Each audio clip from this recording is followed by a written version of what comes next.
This is my review of episode 11 of the final season of Cobra Kai.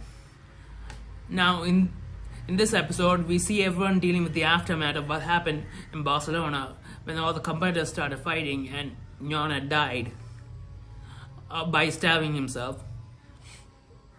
We see the competitors of Cobra Kai back in their dojo and them having a funeral for Nyon, and Chris trying to come to terms with what he had done and how he's the reason why Nyon died. We see some sort of change in him because of that. And then the other hand, we have Daniel, who's the one who revealed Nyon's body in the last episode,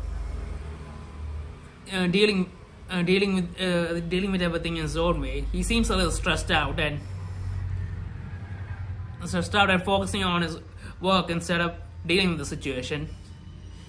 And on the other hand, we have Johnny, who's dealing with family issues like getting Robbie back into school and getting him to not back into school, making him complete school and getting into possibly into college, and him dealing with his family issues, and also him giving up his dream of being a sensei because the tournament was cancelled.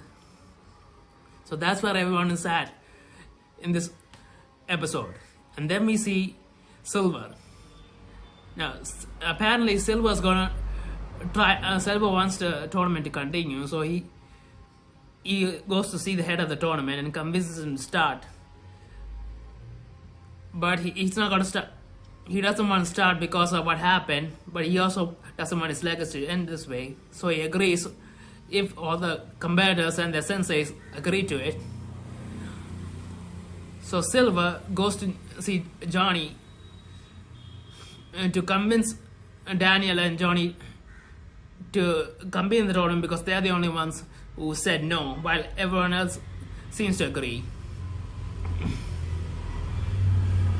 So yeah, Silver, Johnny and Daniel both sit down and talk like civilized people for the first time. They discuss about the tournament and how everyone needs it. And Silver reveals that the only reason he's pushing for it is because he's dying and it's his final wish. So he puts a sentimental angle into it. But after a lot of thought, Daniel and Johnny agree to do it because they feel it's right that everyone gets a chance to finish what they started. I mean, this could change everyone's lives if Miyagi-Do actually wins the tournament. And as a side plot, we see the old man master of Cobra Kai getting killed by his granddaughter as she takes over the dojo. And from the looks of it, it seems like, from the looks of the last dialogue between Chris and her, it seems like her students are not going to compete in the tournament anymore. She's going to do things her own way. She's going to change things. And Chris says he's going to leave and go back to the valley, I think, because he has some unfinished business. So I don't know how that works exactly. I mean, without any competitors, how's Cobra Kai going to compete? There's only Tori left. Maybe he's going back just to make her the female champion, even though Cobra Kai has to default on the male championship spot. So yeah, basically, at the end of it, Cobra Kai is gonna probably only have one competitor. They compete at all, and Miyagi-Do is gonna compete.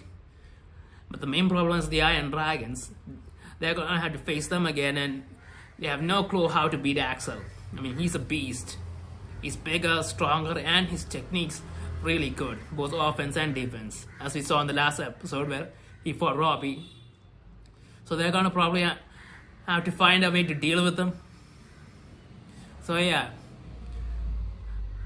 we're probably gonna see a lot of that in the next episode, and I'll get back to you after I watch that.